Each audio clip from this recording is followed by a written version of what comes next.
class that planted a garden.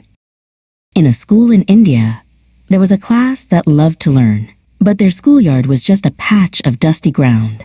One day, their teacher, Miss Priya, had a wonderful idea. She announced, "We are going to plant a garden, a beautiful garden for our whole school to enjoy." A girl named Anjali frowned. "But miss," she whispered to her friend, "I just want to play." Miss Priya heard her. She knelt down and said, "Anjali, a garden is not just for one person. It's a gift we give to everyone. When we work together to make our community better, that is what it means to be a good citizen." The next day, the whole class went outside. They were given small tools and little bags of seeds. Anjali was paired with Rohan, and they had to dig a patch of hard, dry soil. It was much harder than she thought it would be. After the soil was soft, it was time to plant the seeds. Anjali held a tiny seed in her hand. It felt so small, so fragile.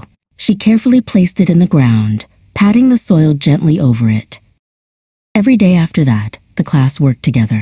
They watered the soil, pulled out tiny weeds, and made sure the sun could reach their little patches. They were a team, all working for the same goal. Then, one morning, Anjali saw something amazing. A tiny green sprout had pushed its way through the soil in her patch. She gasped and called out to Rohan, "Look, it's growing." Soon, the whole garden was filled with green. Little shoots and leaves were everywhere. The class cheered, their faces beaming with pride. They had done it together.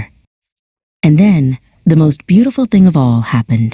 The garden bloomed. There were bright red marigolds, sunny yellow sunflowers, and juicy green vegetables. The schoolyard was no longer dusty and plain. It was a riot of color and life. Anjali sat on a bench, surrounded by the beautiful garden they had created. She smiled. She had not just planted a garden, she had helped her community, and she knew with all her heart that being a good citizen was the most wonderful thing in the world.